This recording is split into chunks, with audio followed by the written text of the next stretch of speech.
피고인은 피해자 75세 남성과 약 50년간 부부 생활을 하면서 피해자가 평소 술에 만취해 욕설을 하며 물건을 집어 던지고 폭력을 행사하는 것에 불만을 품고 있었습니다. 반백년의 부부 생활이라면 생애 마지막을 향해 가고 있는데 살인사건에 휘말리다니 믿기지가 않는데요. 사건이 벌어졌던 그날로 가보겠습니다. 피고인은 2015년 11월 4일 오후 4시경 피고인의 주거지인 강릉시 아파트 6동 앞에서 피해자가 또다시 술을 마시고 아파트 관리소 직원들에게 부축되어 들어와 피고인을 마주하게 됩니다. 관리소 직원들에게 감사함과 죄송함을 표현하고 돌려보냄과 동시에 남편의 술주정은 본격적으로 시작됩니다.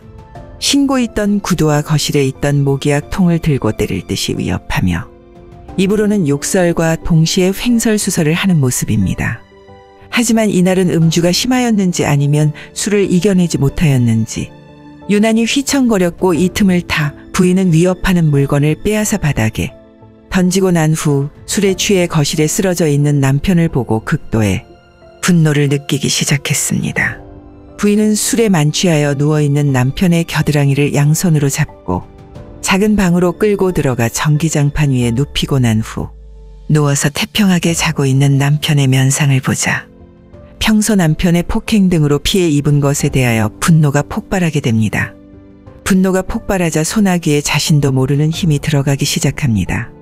오른손으로 남편의 얼굴을 강하게 쥐고 2회에 걸쳐 강하게 핥혔습니다. 그래도 남편은 술에 쩔어 누워 미동을 보이지 않자 더욱 화가 치밀어 올랐습니다. 부인은 주변을 두리번거리기 시작합니다.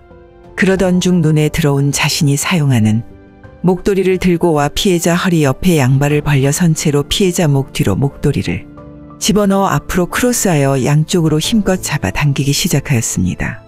남편의 얼굴은 일그러지기 시작하였고 부인은 쥐고 있던 목도리에 힘을 풀지 않았습니다. 결국 남편은 술로 인해 그리 크게 반항해 보지도 못한 채 질식으로 인해 사망하게 됩니다. 이로써 부인은 남편을 살해하였습니다. 판결, 피고인 부인을 징역 4년에 처한다.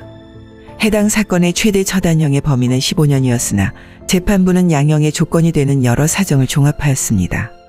남편의 목을 졸라 인간의 존엄과 가치의 기초가 되는 생명을 빼앗아간 것으로서 그 결과가 중대하여 실형의 선고는 불가피하나 오래전부터 남편이 알코올 의존 증후군을 앓아 여러 차례 입원 치료를 받기도 하였으나 결국 벗어나지 못하였고 그로 인하여 오랜 기간 동안 반복적으로 부인과 가족들에게 가정폭력을 행사해왔으며 사건 당일도 혈중 알코올 농도 약 0.198%로 집에 들어와 피고인에게 폭력을 행사하였던 것으로 보여진다.